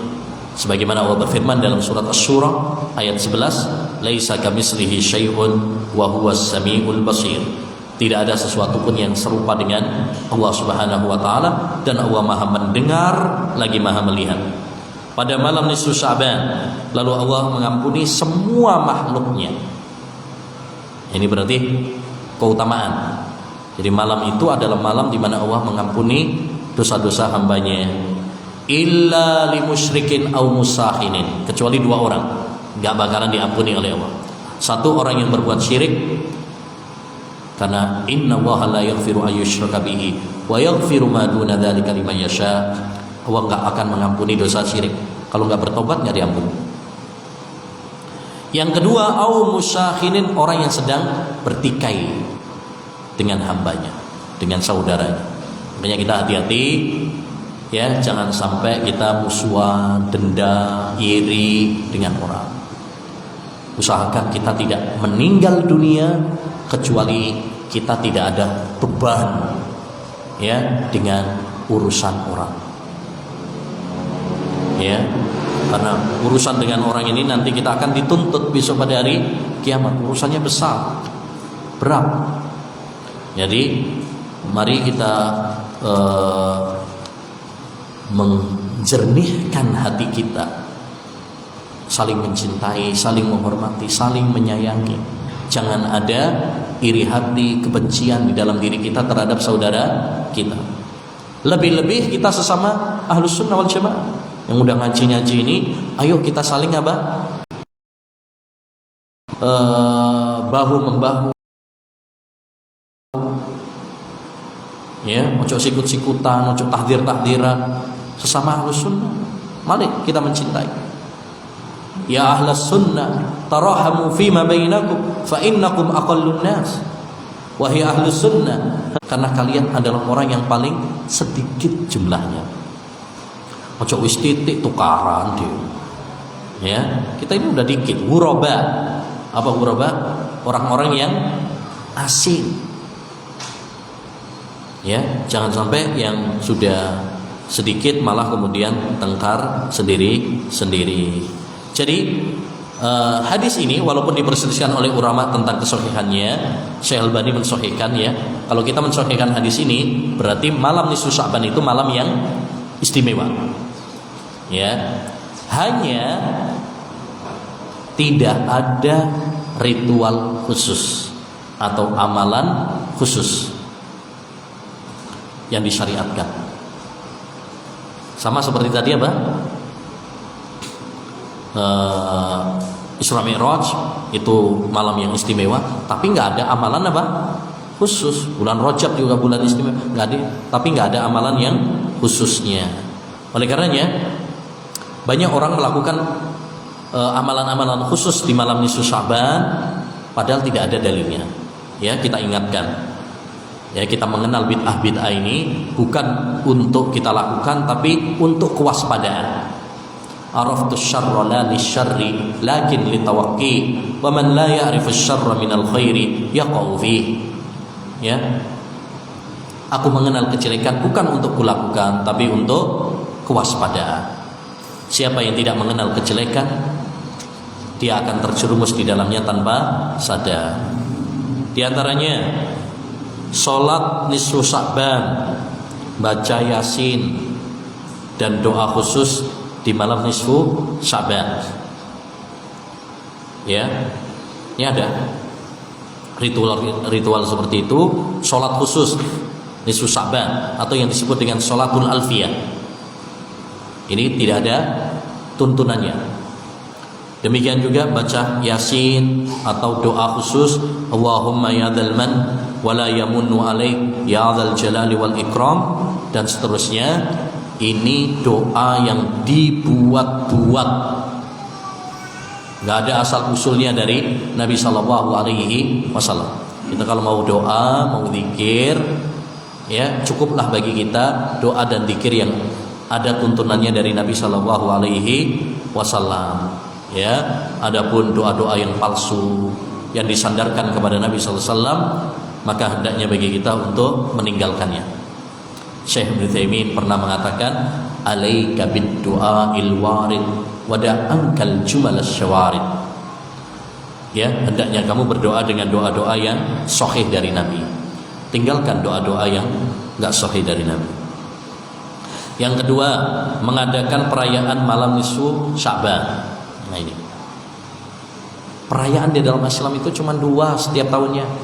Idul Fitri jatuh setelah kaum muslimin puasa. Yang kedua Idul Adha pada tanggal 10 Dzul Hijjah. Udah. Ya. Perayaan-perayaan yang lain, maka ini adalah perayaan-perayaan yang dibuat-buat oleh umat manusia. Dikit-dikit perayaan, dikit-dikit perayaan. Akhirnya banyak uang hanya untuk perayaan. Banyak uang yang dibelanjakan, dihambur-hamburkan hanya untuk perayaan-perayaan. Ya, banyak orang bikin perayaan karena masalah apa? Perut. Ya, masalah perut. Enak perayaan-perayaan. Ono berkate. Akhirnya kalau nggak ada berkate, gak gelem kumpul-kumpul, gak gelem ngaji, gak gelem. Nah, yang ketiga, keyakinan bahwa malam nisfu Sya'ban adalah malam Lailatul Qadar. Mereka meyakini malam nisfu Sya'ban itu malam Lailatul Qadar. Ini tidak benar. Ya, Lailatul Qadar itu pada bulan Ramadan, bukan di bulan Sya'ban. Ya, karena Allah turunkan Al-Quran di malam Lailatul Qadar. Tapi Allah juga menegaskan bahwa Allah turunkan Al-Quran itu di bulan Ramadan. Syahrul Ramadan alladzi unzila fihi Al-Quran. Itu menunjukkan bahwa malam Lailatul Qadar itu pada malam ya Ramadan, bukan nisfu Sya'ban. Demikian juga keyakinan bahwa pada malam nisfu Sya'ban adalah penentuan ajal, umur dan rizki. Ini juga tidak benar karena hadisnya tidak sahih dari Nabi sallallahu alaihi wasallam. Demikian ma'asyiral muslimin wal muslimat rahimani wa rahimakumullah yang bisa kita bahas tentang ada apa dengan bulan Rajab dan Sya'ban. Mudah-mudahan apa yang telah kita pelajari menambah ilmu yang bermanfaat bagi kita semuanya, sehingga kita bisa beribadah kepada Allah Subhanahu wa taala dengan benar di atas ilmu. Allahumma inna nas'aluka ilman nafi'a wa rizqan thayyiba wa amalan mutaqabbala. Demikian yang bisa kita sampaikan, kurang lebihnya mohon maaf. Ada pertanyaan?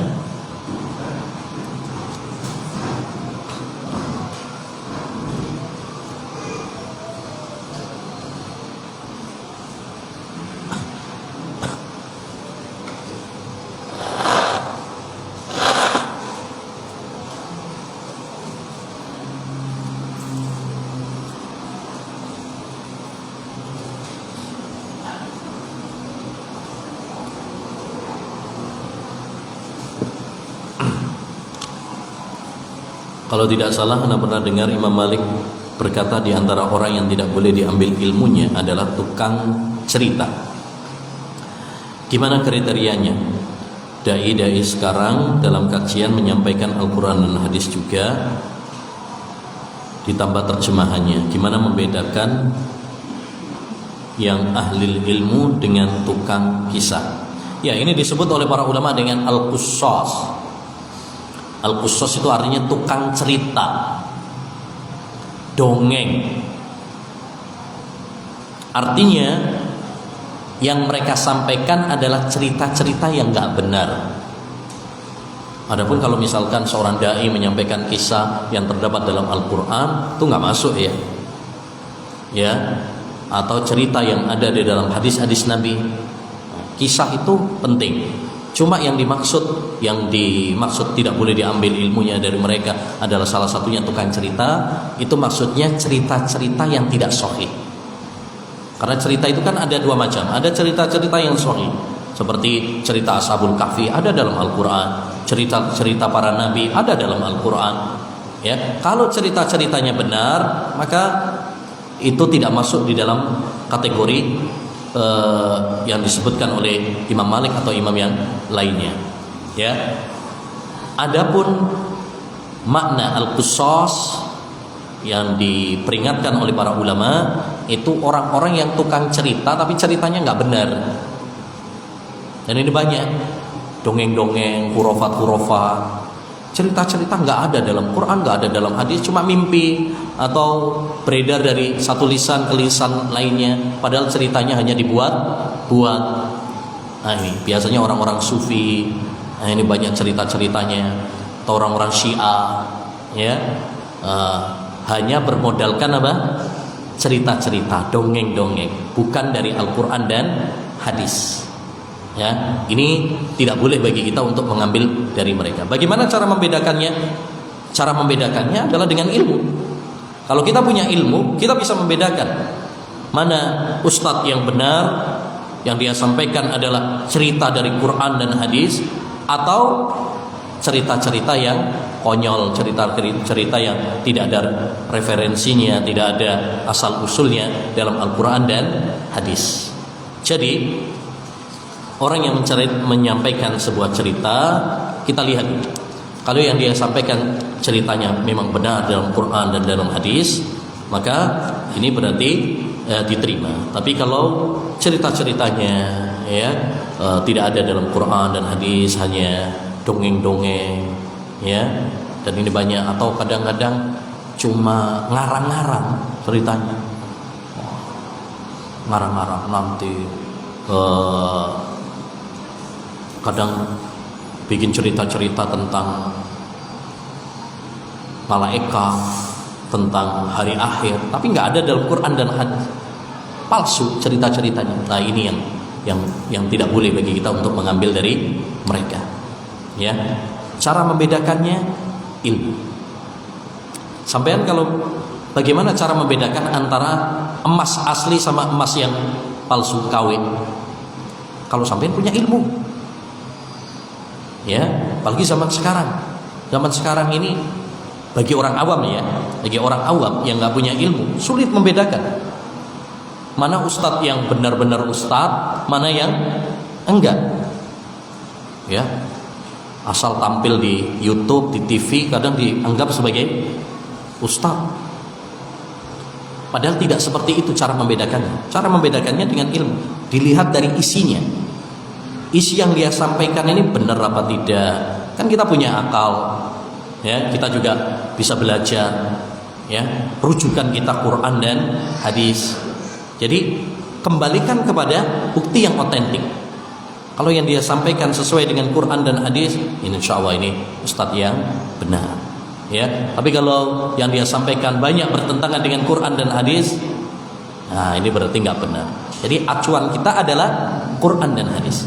Oleh karenanya, salah satu nasihat yang terindah yang dinasihatkan oleh sahabat Ali bin Abi Thalib, beliau mengatakan, "I'rifil haqq ta'rifur rijal." Kenalilah kebenaran, niscaya kamu akan mengetahui siapa yang di atas kebenaran dan siapa yang tidak. Jadi kenali apa? kebenaran. Belajar dulu, belajar Quran, belajar hadis.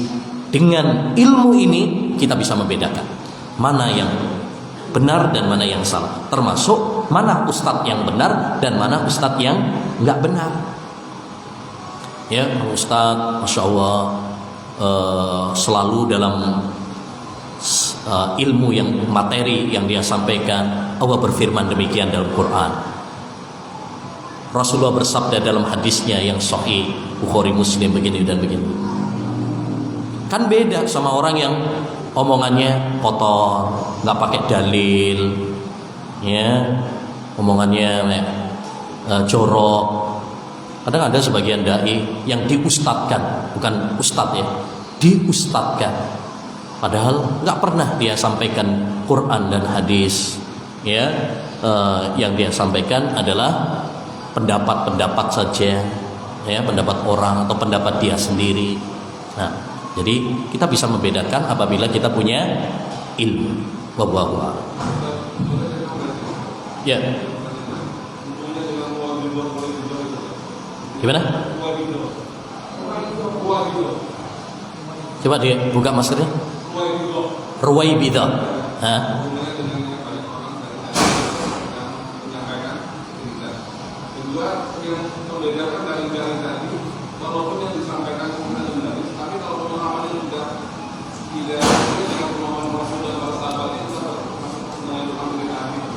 Iya. Ruwaibidah disebutkan oleh Nabi sallallahu alaihi wasallam, sayati alaikum sanawatun hadda'at, akan datang kepada kalian tahun-tahun yang menipu. Yukadzabu fiha as-sadiq, orang yang jujur dianggap pendusta. Wa yusaddaqu fiha al-kadzib, ya, yang pendusta dianggap jujur.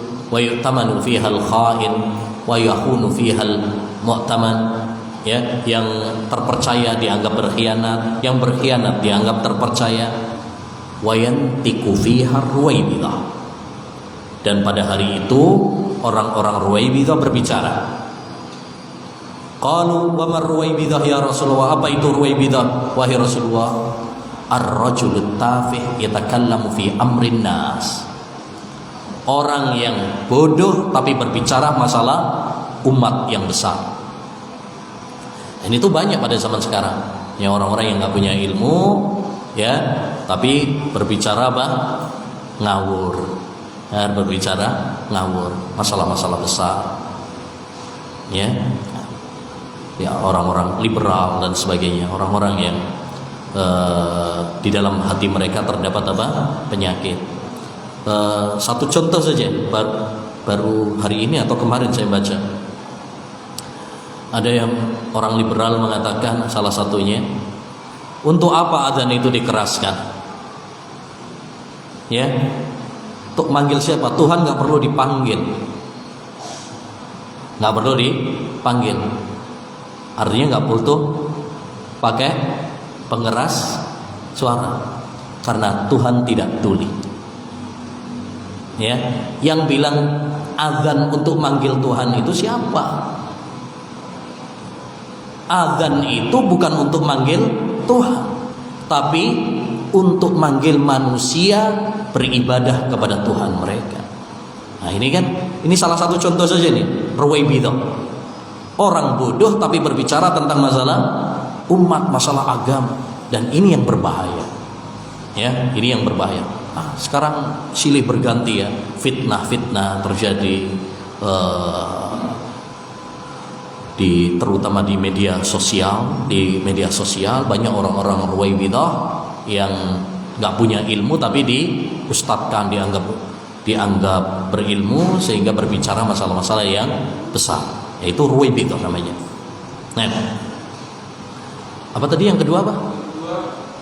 Banyak juga sekarang kajian-kajian yang disampaikan juga Quran tadi, tapi sebenarnya membaca terjemahan saja, tapi kadang-kadang tidak sesuai dengan pemahaman para Rasul dan para sahabat. Apa itu juga termasuk taklisan? Iya. Iya. Betul. Tidak semua orang yang menyampaikan Quran dan hadis, ya, berarti benar juga. Jadi harus dilihat juga dari pemahamannya. Karena ada sebagian orang, mereka mungkin yang dia tampilkan Quran, hadis, tapi pemahamannya keliru. Ya, pemahamannya keliru.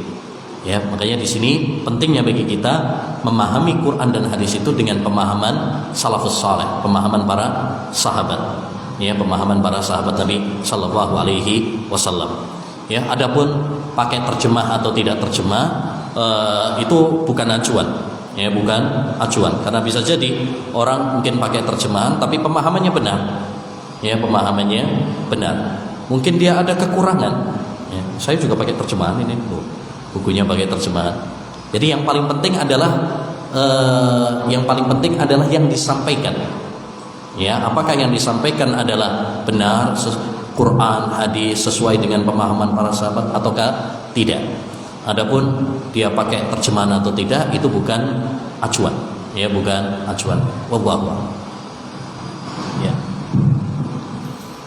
Bapak, saat ini ada 3 pertanyaan yang masuk. Mohon nanti kalau masih ada waktu akan dijawab semuanya.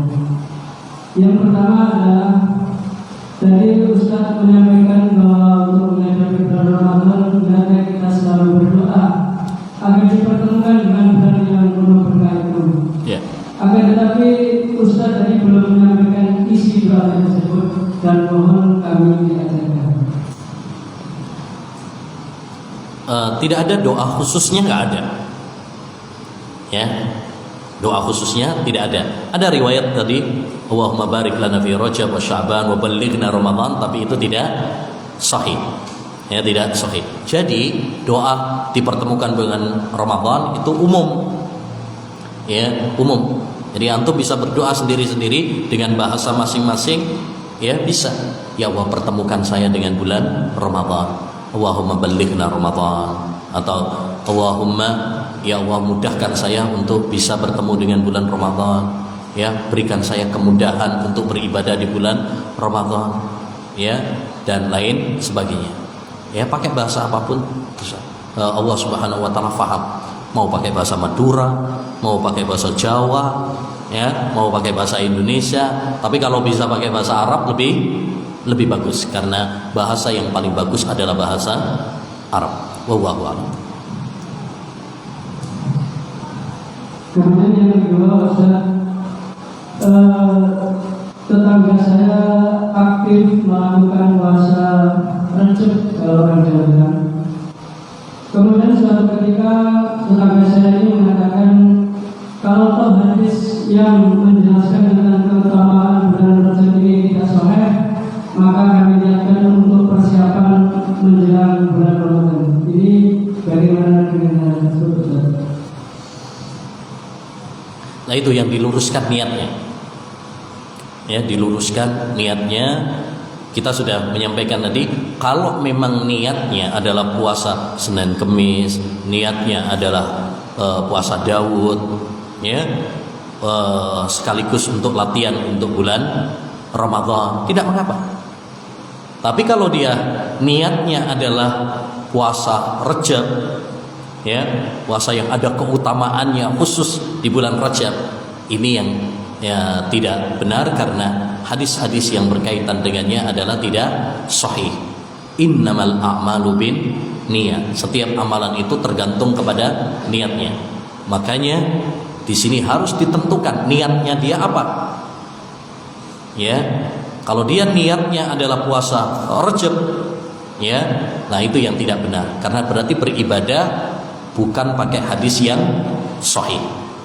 Ya, tapi kalau dia niatnya adalah untuk puasa Senin Kemis, puasa Daud, ya, sekaligus untuk persiapan bulan Ramadan, melatih diri, maka tidak mengapa. Ya, ini yang harus ditentukan niatnya di sini. Ya, yang harus ditentukan adalah niatnya. Kalau tadi dia bilang, kalaulah hadisnya nggak sahih, saya niatnya begini, berarti dia masih meyakini hadisnya apa? Sahih. Ya, hadisnya sahih. Nah, itu yang perlu diluruskan. Kita sampaikan kepada dia bahwa hadisnya tidak sahih. Jangan salah niat. Eman kalau salah niatnya, eman. Kalau dia niatnya adalah puasa Rajab, malah nggak diterima oleh Allah Subhanahu wa taala. Ya, mendingan niatkan untuk puasa ya Senin Kemis atau puasa Daud yang jelas-jelas sahih dari Nabi sallallahu alaihi wasallam. Jangan diremehkan masalah niat. Karena kalau kita sudah salah niat, ya berbeda hasilnya. Rasulullah sallallahu alaihi wasallam pernah bersabda, "Innamal a'malu binniyat wa innamal likulli imri'in ma nawa. Faman kanat hijratuhu ila Allahi wa rasulih, fa hijratuhu ila Allahi wa rasulih." Siapa yang hijrahnya karena Allah dan Rasulnya, maka diterima untuk Allah dan Rasulnya. Wa man kanat hijratuhu lidunya yusibuha aw imra'atin yankihuha, fa hijratuhu ila ma hajara ilaihi. Adapun orang yang hijrahnya karena dunia atau wanita, maka tergantung apa yang dia niatkan. Jadi di sini harus ditentukan dulu apa niatnya. Kalau niatnya dia meyakini kesohihan hadis-hadis puasa Rajab tadi, itu yang menjadi acuan dia, nggak diterima oleh Allah SWT puasa, nggak diterima. Nah itu kan sayang. Makanya kita pengen untuk menyelamatkan saudara-saudara kita daripada sampean udah capek-capek puasa tapi sia-sia, mendingan ganti niat yang benar supaya amal ibadahnya nggak sia-sia, diterima sama Allah. Niatkan puasanya Senin Kemis, niatkan puasanya puasa Daud yang jelas-jelas sahih dari Nabi sallallahu alaihi wasallam. Wallahu a'lam. Ini pertanyaan terakhir Ustaz. Ya. Di luar tema, saya pernah mendengar hadis bahwa ketika ada seorang hamba yang mempunyai anak kecil balita meninggal, kelak akan menjadi syafaat bagi orang tuanya di yaumul qiyamah. Lalu bagaimana kalau orang tuanya tersebut pelaku syirik atau bid'ah? Apakah bisa menjadi penebus dosa orang tuanya? Kalau syiriknya atau bid'ahnya mengeluarkan pelakunya dari agama Islam, maka tidak bisa memberikan syafaat. Siapapun tidak bisa memberikan syafaat. Termasuk Nabi Muhammad SAW tidak bisa memberikan syafaat kepada pamannya Abu Thalib. Ya, karena syafaat itu hanya bagi mereka yang memenuhi dua syarat. Ya, yang pertama adalah yang diizinkan oleh Allah Subhanahu wa taala, ya, dan yang kedua yang diridhoi oleh Allah Subhanahu wa taala. Jadi yang memberi syafaat diizinkan oleh Allah, dan yang kedua yang diberi syafaat diridhoi oleh Allah, dan Allah tidak ridho kepada orang-orang yang berbuat syirik. Jadi kalau syirik di situ mengeluarkan syirik besar yang mengeluarkan pelakunya dari agama Islam, atau bid'ah mukaffirah, bid'ah yang mengeluarkan pelakunya dari agama Islam, maka tidak bisa untuk diberi syafaat, termasuk syafaat anaknya tidak bisa. Tapi kalau ya bukan dosa syirik, ya, tetapi dosa-dosa yang lain termasuk bid'ah yang tidak mengeluarkan pelakunya dari agama Islam, maka bisa ya mendapatkan syafaat. Salah satunya adalah syafaat dari siapa? Anaknya. Hadisnya sahih ya, bahwasanya anak itu bisa nanti memberikan apa? Syafaat kepada orang tuanya. Ya. Nah, ini bagi siapa? Bagi pelaku dosa besar yang bukan syirik. Kalau dosa syirik nggak bisa untuk diberi syafaat. Perhatikan firman Allah SWT dalam surat An-Nisa, "Innallaha la yaghfiru ayyushraka bihi wa yaghfiru ma duna dzalika liman yasha." Allah tidak mengampuni dosa syirik, tapi mengampuni dosa-dosa selain syirik. Jadi kalau dosanya nggak sampai syirik, nggak sampai mengeluarkan pelakunya dari agama Islam, bisa untuk mendapatkan syafaat. Termasuk dari anaknya bisa. Ya, termasuk syafaat dari Nabi, syafaati li ahlil kabairi min ummati. Syafaatku untuk pelaku dosa besar dari kalangan umatku. Misalkan dia pemabuk misalkan, atau pezina misalkan, bisa untuk mendapatkan syafaat. Tapi kalau sudah sampai dosa syirik dan dia sebelum mati tidak bertaubat dari dosa syiriknya, tidak akan bisa mendapatkan syafaat. Makanya syarat utama mendapatkan syafaat adalah tauhid. Kata Nabi SAW, "As'adun nasi bisyafaati yaumal qiyamah man qala la ilaha illallah khalisan min qalbi." Orang yang paling bahagia dengan syafaatku besok pada hari kiamat adalah orang yang mengucapkan la ilaha illallah ikhlas dari lubuk hatinya. Jadi tauhid ini syaratnya. Jadi jawabannya diperinci. Kalau dosanya syirik yang mengeluarkan pelakunya dari agama Islam, tidak bisa mendapatkan syafaat, termasuk syafaat dari anaknya. Tapi kalau dosanya tidak sampai dosa besar yang mengeluarkan pelakunya dari agama Islam, maka bisa untuk mendapatkan syafaat dari anaknya atau syafaat dari yang lainnya. Karena yang memberi syafaat bukan hanya anak saja. Anak bisa, Al-Quran bisa, kemudian puasa juga bisa, kemudian para nabi juga bisa, malaikat juga bisa, dan rahmat Allah Subhanahu wa taala. Baik. Saya kira itu yang bisa kita bahas, ya, kurang lebihnya mohon maaf. Subhanakallahumma wa bihamdika asyhadu an la ilaha illa anta astaghfiruka wa atubu ilaik. Assalamualaikum warahmatullahi